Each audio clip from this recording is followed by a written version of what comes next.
Las negociaciones entre chavismo, oposición y el gobierno de los Estados Unidos arrancan este 1 de agosto, pero mientras unos hablan de transición, otros advierten sobre reconfiguración del poder.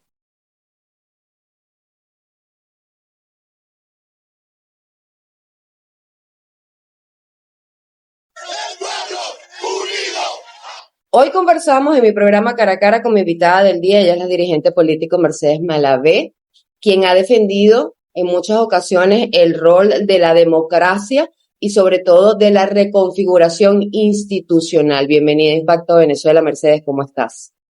Hola Mildred, bueno, un gusto estar en tu programa y saludar a tu audiencia. El gusto es todo mío. ¿Quién manda realmente hoy en Venezuela? Por ahí quiero comenzar, porque es que Donald Trump recientemente dijo que Chris Wright es quien lleva la batuta, me imagino que energéticamente hablando. Pero nos preguntamos todos los días, ¿quién manda hoy en Venezuela?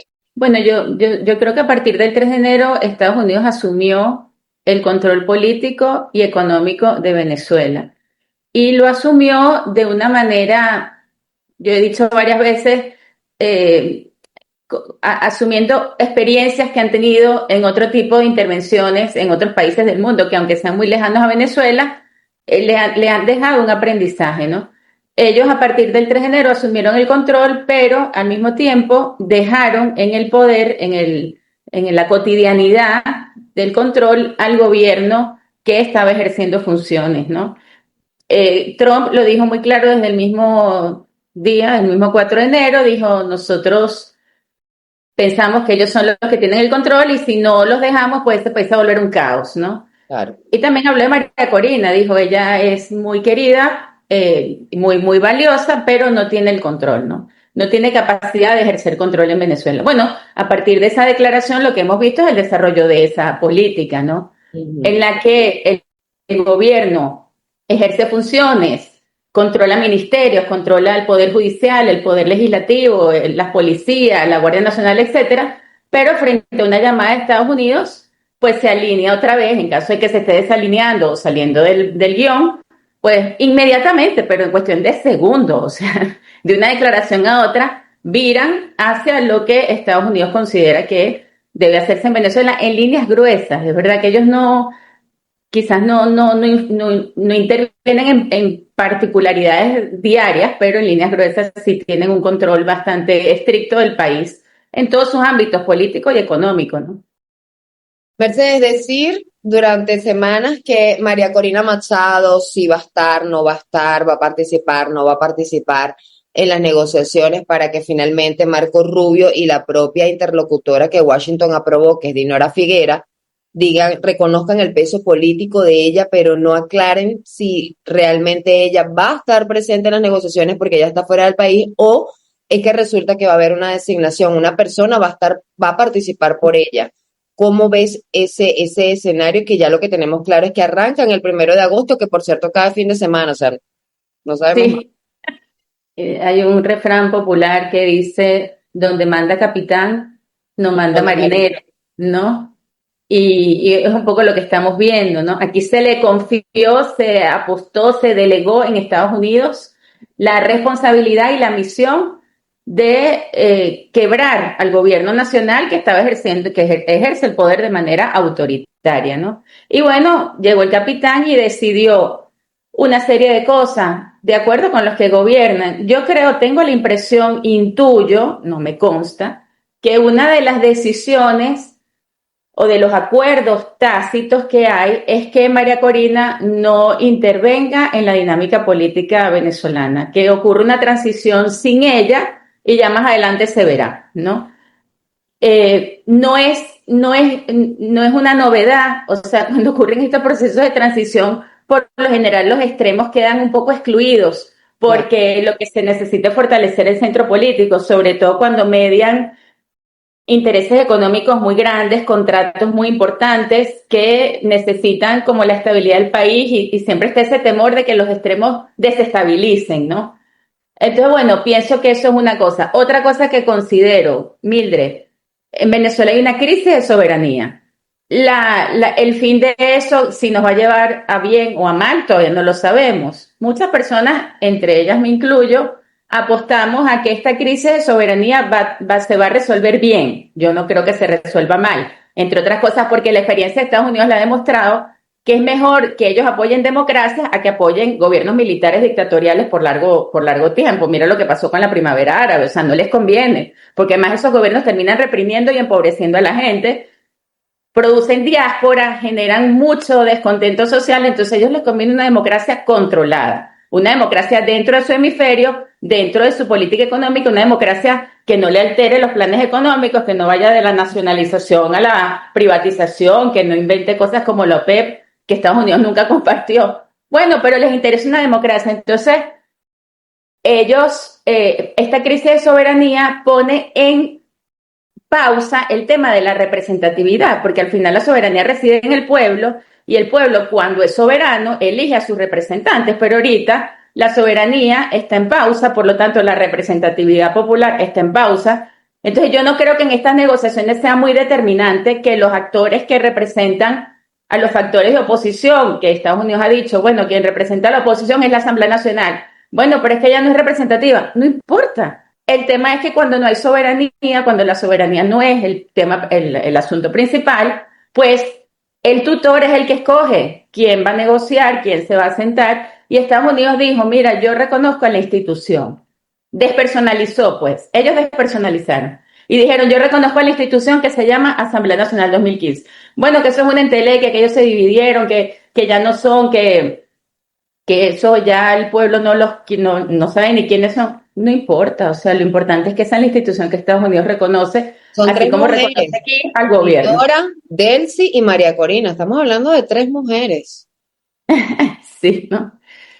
Bueno, pero Estados Unidos tiene, yo siento que tiene a María Corina como un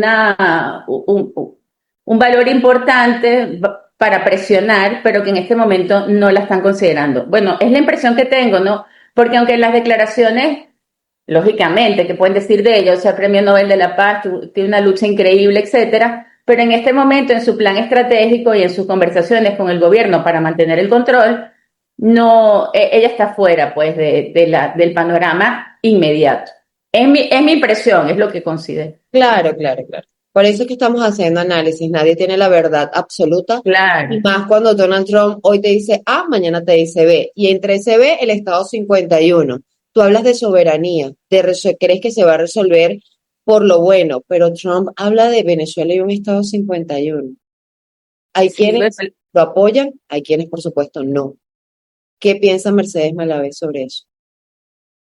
claro, Trump tiene un perfil populista, ¿no? No solamente Venezuela, respecto a cualquier caso, recordemos lo de Groenlandia, recordemos lo de Rusia, cómo habla de China y después tiene que ir a retractarse, o sea, es un tema frecuente en Trump y trata a Venezuela como trata todos los temas, como un líder populista, de corte populista y demagógico, que le ha ido muy bien, la estrategia le ha funcionado, al menos hasta ahora. Entonces, él puede decir eso, pero en realidad quien está llevando el control político del país parece ser Marco Rubio, ¿no? Y Marco Rubio sí tiene una agenda política para Venezuela, sí tiene una agenda, una agenda política orientada a los intereses económicos de los Estados Unidos, y yo creo que hay que prestarle más atención a sus declaraciones que a lo que dice Trump, que al final siempre hay que verlo como un tema orientado hacia su electorado allá. Nosotros nunca vamos a ser el Estado 51, nosotros nunca vamos a poder ejercer el derecho al voto en Estados Unidos. Si eso es así, pues entonces no negociemos nada, no hablemos de CNE, no hablemos de soberanía, nada. Presionemos para que nos dejen votar en Estados Unidos. Venezuela no va a ser un Estado de Estados Unidos, eso es imposible incluirlo en la Constitución Federal de los Estados Unidos. Lo que sí podemos ser es una colonia norteamericana o un territorio de explotación en el que la potencia dominante se lleva todos los beneficios y el país dominado pues vive de las migajas. Eso es lo que tenemos que evitar que ocurra, ¿no? Ese fue el riesgo de pedir la intervención militar y sigue siendo un riesgo, quizás hoy más que nunca. Era un riesgo desde antes de pedir la intervención y ahora, bueno, es el riesgo mayor que tenemos, ¿no? Entonces, bueno, esas negociaciones son muy importantes y sobre todo pensar cómo vamos a construir la soberanía. Bueno, La soberanía se va a construir en la medida en que los actores políticos, los que tenemos, porque no hay otro, a menos que queramos delegar esto en la próxima generación y los eduquemos desde preescolar, rezando para que no se conviertan en la generación política ahorita, pero la que tenemos ahorita es la que tiene que formar una unidad en lo esencial, en lo fundamental. ¿Qué es lo esencial y qué es lo fundamental? Bueno, lo que dice el pacto social. El último El acuerdo pacto que nos dimos los venezolanos fue la Constitución. Allí está clarísima. Tenemos una Constitución democrática con sesgos, con cosas que ya reflejan al líder, como todas las constituciones en Venezuela, eso tampoco es una novedad. Que tenga su toque personalista de Hugo Chávez, pero bueno, en líneas generales una constitución moderna, democrática, con división de poderes, con una cantidad de beneficios, de garantías, derechos garantizados. Entonces, bueno, es volver a la Constitución, lo que tiene que hacer ese grupo. Para eso hace falta voluntad de anteponer el interés nacional a los intereses particulares de los grupos, de los grupitos, de los intereses económicos, de los negocios, que además los negocios entre venezolanos serán, como digo, migajas, ¿no? Porque aquí lo que va a imperar van a ser los negocios de los norteamericanos, ¿no? Si seguimos así. Claro, y hablando de ese tema electoral, Mercedes, que es súper importante, porque también es que estos días han estado como muy movidos, uno se descuida y sale algo y al día siguiente te lo cambia. Entonces, Donald Trump también hablaba sobre un informe de la CIA, sobre el sistema electoral venezolano, dejó entrever que, bueno, que ahí hubo como un complot también, que intentaron meterse en las elecciones de Estados Unidos, menciona mucho a Nicolás Maduro, pero también hay mucha confusión, ¿no? Porque el venezolano de por sí no cree en las instituciones bajo estas personas que administran el poder y siempre se ha dicho que estamos como, todos son cuotas políticas dentro de las instituciones y ellos obedecen a quienes están en Miraflores. Entonces, ¿cómo recuperar eso? ¿Cómo hablar de una transición? La gente quiere que todo se dé rápido, pero ir a votar, vimos unas elecciones en donde se dice que ganó María Corina Machado, que es Edmundo González en realidad, que participó por ella, pero se ha visto durante todos estos años que sí es posible dar un golpe electoral de cualquiera de las formas. Totalmente, por eso esa declaración de Trump refleja claramente lo que venimos hablando, ¿no? Que Trump le habla a su electorado. Mm. Pero yo creo que ningún venezolano, bueno, y además después que han salido todas las aclaratorias sobre qué dice realmente el informe de la CIA, porque Trump tergiversó un poco las conclusiones de ese informe, nosotros sabemos que en Venezuela el sistema está corrompido, bueno, como todas las instituciones, corrompido, es ventajista, es tramposo, pero que frente a una voluntad de cambio creciente y mayoritaria, el sistema electoral no ha podido contener, ni esconder, ni ocultar, ni viciar, ni alterar el enorme deseo de cambio. Tanto es así que los resultados electorales del 28 de julio es que ni siquiera se han podido publicar. O sea, es tan evidente que el sistema refleja la realidad o bastante cercano, pues, porque seguramente hay trampa, pero bueno, bastante cercano, que es que ni siquiera han podido publicar. A mí no me extraña que digan que con el terremoto de las actas se mojaron, porque es que están custodiadas por el Tribunal Supremo, por el Poder Judicial, porque tuvieron que intervenir ellos mismos a su propio sistema electoral, porque la realidad estaba clara, reflejada en las actas. Y eso fue lo que, bueno, al final hizo María Corina, ¿no? Introducirse en ese sistema a través de los testigos y obtener las actas, aunque sea la copia. Pero bueno, nuestro sistema electoral es el Banco Nacional de Panamá. Exactamente. Entonces, bueno, lo que hay que hacer algún día es contrastar, bueno, esas actas con las que reposan en el Tribunal Supremo de Justicia, si es que las mantienen. Yo creo que eso debe ser una cosa que les aturde, ¿no? Porque ahí está la verdad. Entonces, nuestro sistema electoral, mira, nosotros no solo en el 2024, nosotros en el 2022-21 ganamos 130 alcaldías. Si tú te pones a ver históricamente, porque Chávez fue un gran líder electoral, lo máximo alcaldías que había ganado la oposición habían sido menos de 60 alcaldías. Nosotros en abstención, en pandemia, dándole, bueno, golpes y duro y fuerte desconfianza en el ente electoral, logramos que el poder político local se organizara y la oposición, en tres toletes, es verdad, obtuvo el doble de las alcaldías que normalmente obtienen. O sea, el PSV perdió en un tercio de las alcaldías. Entonces, bueno, todo eso está claro, todo eso es histórico. Nosotros tenemos hasta esa fecha datos publicados. Ya después, con la elección del Esequibo, el CNE no publicó más nunca nada. ¿Por qué? Bueno, porque es que el sistema electoral refleja bastante fidedignamente la realidad, a pesar de las trampas, de los ventajismos, de las máquinas, de los votos, de todas las cosas que ellos hacen, ¿no? Claro. Mercedes, nos aproximamos ya, o sea, venimos de el 3 de enero de lo que ocurrió con Nicolás Maduro, que ya le dieron pase a juicio dentro de un año, y mientras tanto, pues estarán las estrategias de la defensa intentando dar inmunidad presidencial, que es lo último que se conoció en la tercera audiencia. 2 terremotos que impactaron a nuestro país, devastadores, dolorosos, a todos nos golpeó de alguna manera, ¿no? Y ahora este tema político, que no para. Si hoy estuvieras de frente a quienes están representados en la oposición, a quienes están representando el gobierno encargado y a esos millones de venezolanos que, independientemente de a quién apoyen, ¿qué les dirías sobre el futuro inmediato de Venezuela o qué crees tú que puede venir en los próximos meses? Mira, yo he denunciado últimamente, después del terremoto, con mucha fuerza, todo este tema de la burocracia del Estado, de un Estado gigante, de un Estado ineficiente, de un Estado que ha creado sistemas de corrupción como modus vivendi, o sea, totalmente, su sobrevivencia. Tú vas a ganar sueldo mínimo, pero aquí tienes la chapa para que le saques a todo el que se te pase por delante todo el dinero que quieres, ¿no?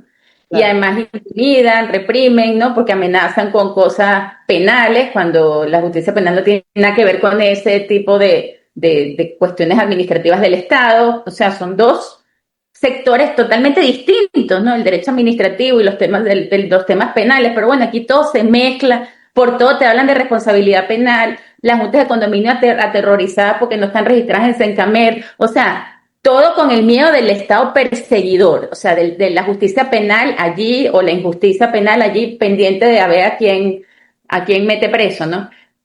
Entonces, bueno, te cuento todo esto porque en el 1 de agosto se van a sentar a hablar, ¿no?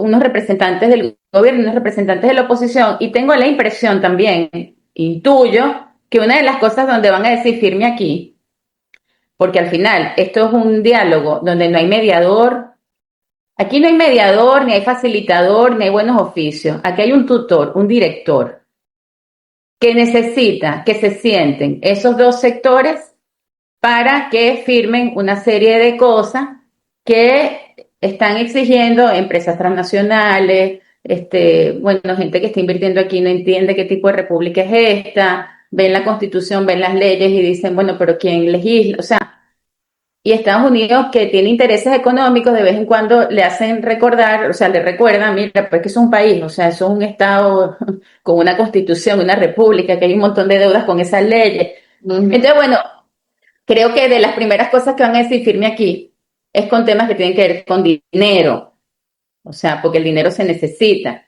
activos, oro, no sé hasta dónde van a llegar, pero parece que es bastante dinero, ¿no? Sí. Entonces, claro, el tema principal aquí no es tanto el político, las elecciones, los magistrados del TCJ, sino, ajá, ¿y cómo se va a administrar ese dinero? Porque si ese dinero entra en esta misma dinámica corrompida de un Estado agigantado, que es como una plancha de hierro contra cualquier iniciativa de emprendimiento empresarial, comercial, etcétera, pues entonces será mal administrado y los venezolanos al final nunca veremos las mejoras en nuestra calidad de vida, en los servicios públicos, etcétera, ¿no?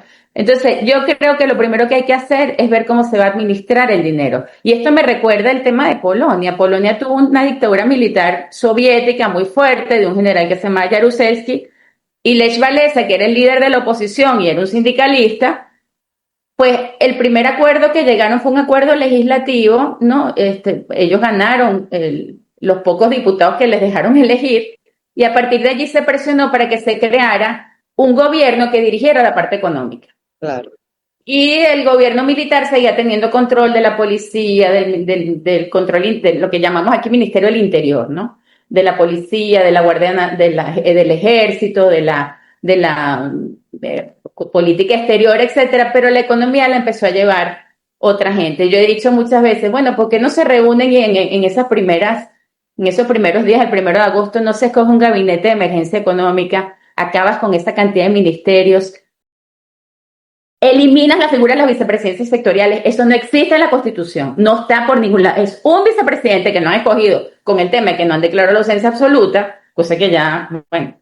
Pero entonces, escoge un vicepresidente político, un vicepresidente ejecutivo, acaba o mejor, si quieres dejar las vicepresidencias sectoriales y acaba con todos los ministerios. Y pon las vicepresidencias sectoriales en los sectores estratégicos y discute con la oposición una manera de administrar esa ejecución del presupuesto, etcétera, con personas que merezcan la confianza de todos los sectores, porque si seguimos negociando un CNE, un TCJ, pero el Estado se sigue administrando así, entonces nunca vamos a salir de esto, porque el que llegue va a querer gobernar así también. Claro. Lo que se necesita es equilibrio, balance, justicia real. Y entonces, bueno, yo creo que hay que ponerse pragmático, Mildred. O sea, yo de verdad siento que aquí hay un tema de gobernabilidad profundo. Estamos hablando de elecciones sobre escombros, sobre ruinas, sobre miseria, sobre crisis humanitaria. Oye, ¿por qué no nos ponemos a resolver los problemas económicos y sociales? A ver si en ese camino enderezamos las cargas, porque es que si no, siempre estamos como desde cero, ¿no? Y el país cada día más destruido y nosotros todavía, bueno, deshojando la margarita, que si los rectores son o no son, pero es que hemos demostrado que con 5 rectores oficialistas igual gana la oposición. ¿Qué pasó en el 2015? ¿Qué pasó en el 2021? Claro. ¿Qué pasó en el 2024 con Elvis Amoroso, una servilleta? Nadie, o sea, todo el mundo sabe que el sistema no lo pudieron violar. Entonces, bueno, yo creo que de verdad ya es como quitarse la careta, es decir, el pueblo venezolano quiere cambio, eso no va a cambiar. Ese deseo de cambio es inamovible, o sea, y al mismo tiempo quiere soluciones concretas, diarias, cotidianas, que quiere que le quiten esa plancha de hierro caliente que se llama Estado venezolano, que lo dejen crecer, que lo dejen prosperar, y esa debería ser la principal, a veces temo, ¿no?, que el principal debate de los políticos ahorita, previo al 1 de enero, de los grupos políticos, sea las cuotas, ¿no? ¿Cuántos magistrados son para ti? ¿Cuántos son para mí? De agosto, o sea, hay 3 acciones democráticas. Hay 3 acciones democráticas, hay 2 o 3 primeros justicia, hay no sé cuánta voluntad popular, entonces esto presionando para que me den un magistrado. ¿Tú crees que con eso vamos a resolver algo? O sea, esa es la dinámica que nos tiene aquí enredados como el judío errante, ¿no? Dando vueltas en el desierto. Sí, que siempre, y lo digo en todos mis programas, esto parece como cíclico, volvemos otra vez. Todos los años volvemos como a un problema, y yo le digo, esto es cíclico porque hasta que no se resuelva el tema político, no vamos a avanzar en más absolutamente nada, pero también es muy importante esa percepción que tiene, o sea, si no resolvemos lo político, bueno, vamos a resolver lo institucional, vamos a empezar por ahí, para que el país empiece a florecer y avanzar. Hay quienes dicen que los Rodríguez son pragmáticos. Mira, la verdad, no lo sé, no, yo creo que ellos son aprovechados o que ellos están aprovechando el momento, o sea, ellos están en un momento histórico en donde ella quedó como delegada porque ella también, él sí viene de ser la vicepresidenta, entonces evidentemente ahí sí quizás hubo como un manejo más diplomático en torno a ella, pero para mí la figura... Bueno, yo diría que más, claro, yo diría que más que pragmático, porque el pragmatismo en política a mí me parece una buena, sobre todo en estos momentos, una buena actitud, ¿no?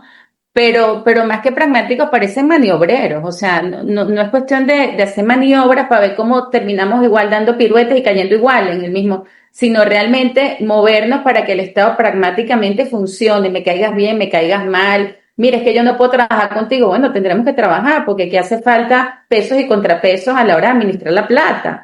O sea, yo a veces le he dicho a la familia, bueno, digo, pensando en un entorno, en un más pequeño, no es sano que una persona maneje todo, o sea, tienen que dividirse porque es que si no, el poder absoluto enferma hasta la Madre Teresa de Calcuta.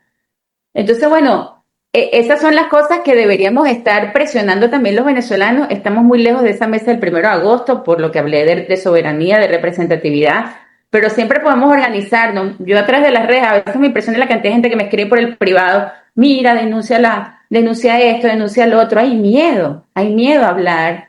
Todo se considera que vamos a caer en una injusticia penal, que no vamos a tener defensor, que nos van a imponer un defensor público. Todo ese horror, todo ese calvario lo tenemos aquí como impidiendo, ¿no? Hay una represión como psicológica, como una inercia represiva. Y hay que liberarse de eso, hay que perder el miedo, porque es que la única manera de ir cerrando ese abismo que nos separa ahorita de las negociaciones, que se llama soberanía, pues lo tenemos que ir cerrando en base a, bueno, a mí no me gusta la política estar todo el tiempo denunciando. La verdad es que no, prefiero ser propositiva, prefiero hablar de reconciliación, etcétera.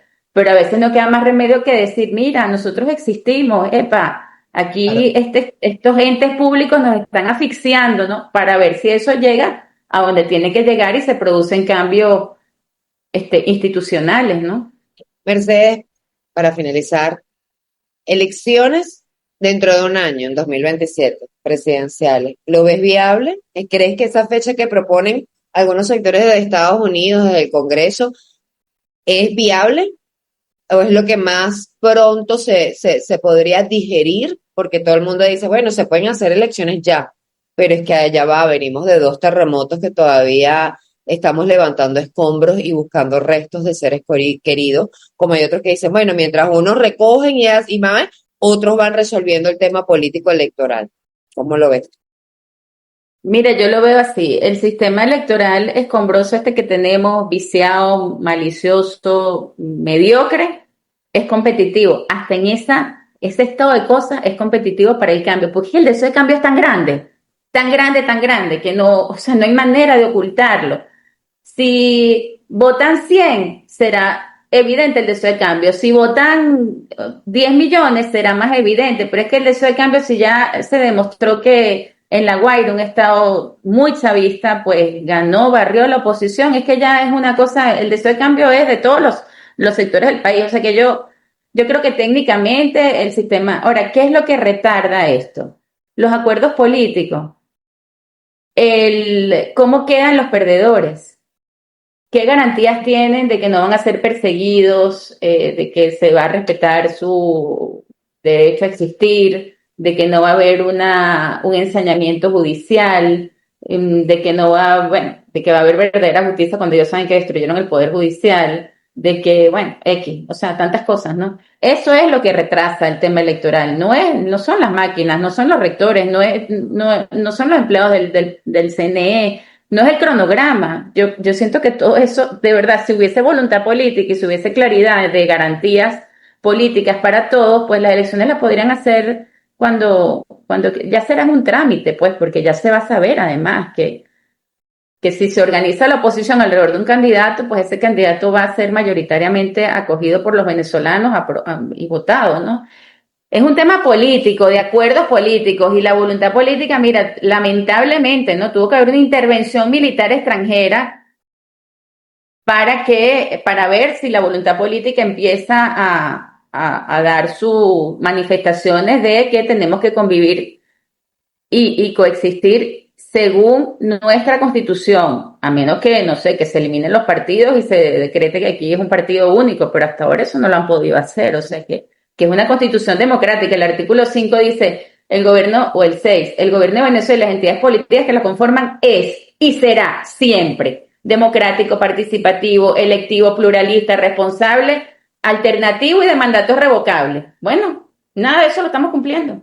Claro. Entonces, esa es la esencia de lo que se tiene que producir aquí. Una manera de que los que están en política, el poder de la oposición y el poder del gobierno, sean capaces de adherirse a ese principio. Alternabilidad, democracia, pluralismo, responsabilidad, revocabilidad, que yo lo quitaría, porque la verdad es que se acorta el periodo, no hace falta que esté revocando todo el tiempo, pues eso genera perturbación. Pero bueno, eso es lo que retarda, un tema de voluntad política, de garantías, ¿no? Sí, las elecciones, bueno, yo creo que están como tirando a ver con qué percibe la gente, cómo reaccionan, aunque al final del día es lo que tú dices, un tutelaje, ellos deciden aunque tú le jales un poquito y le digas, epa, ya va, es que la constitución de ese país dice esto, es que las leyes dicen esto, Estados Unidos está así, tira y encoge en las decisiones que son más orientadas a lo económico, pero que tienen un impacto sin duda alguna en lo político. Si no manejas ambas, pues no vas a Sí, poder. y podemos quedarnos así por mucho tiempo, con el tira y encoge, a menos que Estados Unidos vea, mira, sí, aquí se pusieron de acuerdo, aquí proponen algo viable, están dispuestos a convivir, están dispuestos a reconciliarse, que fue lo que dijo Marco Rubio. Bueno, entonces, dale, o sea, recuperaremos soberanía en la medida en que seamos responsables. Si nos las pasamos en esta peleadera y decir que es que no me dio un rector, es que yo quería, y entonces voy para Estados Unidos para que me deje, que yo meta mi comité de postulación, si seguimos en esa repartidera, pues ellos serán los administradores de Venezuela por todo el tiempo, pues por el tiempo que les convengan. Esperemos que no sea así, que finalmente logremos llegar a un punto de encuentro, ¿no? Porque siempre ha sido un tema de voluntad política, Mercedes, siempre ha sido un tema como la Siempre. respuesta a los terremotos, como absolutamente todo, siempre Y ha de sido confundir, a voluntad política. exacto, y de confundir los fines de la política con quizás el trabajo de lo que sería un juez, un proceso judicial. O sea, yo creo que la literatura o la jurisprudencia o la teoría jurídica justamente ha llegado a esa conclusión que hay cosas que no prescriben porque se entiende que que esos procesos no se dan inmediatamente, porque inmediatamente tú lo que tienes que producir es acuerdos, es treguas, es paz. Así es. Pero claro, tú dices, bueno, pero hay deudas, sí, claro, hay deudas, ¿no? Como la deuda externa, ¿no? O sea, hay deudas que se tienen que saldar y entonces por eso las teorías jurídicas dicen, bueno, entonces si sabemos que siempre va a haber deuda, entonces vamos a decir que que esto es imprescriptible, para que en algún momento alguien pueda decir, mira, a mí me deben esto, ¿no? Claro. Pero pero se sabe que no es lo principal ni lo primero. Entonces hemos tenido una mezcla de que no sabemos qué queremos primero, de que entonces, pero la justicia, pero si no tenemos libertad, ¿cómo vamos a tener justicia? O sea, no tenemos constitución, no tenemos. Pero bueno, son procesos pedagógicos y a veces utilizo las redes también para hacer pedagogía política porque es que no hemos entendido que la política tiene sus dinámicas, tiene sus fines, se involucra en unas cosas, en otras no se tiene que involucrar y bueno, hay que darle cauce primero a a la resolución política del conflicto para luego ir solventando otros problemas, ¿no? Otras deudas. Mercedes, muchísimas gracias por acompañarme en Impacto Venezuela en mi programa Cara a Cara. Espero tenerte en una próxima oportunidad. Siempre a la orden. Gracias por la invitación. Y a toda mi audiencia también, gracias por acompañarme cada domingo en este su espacio sin censura. Para más, visiten impactovenezuela.com y @impactosVE en redes sociales. Soy Mildred Manrique, nos vemos el próximo domingo.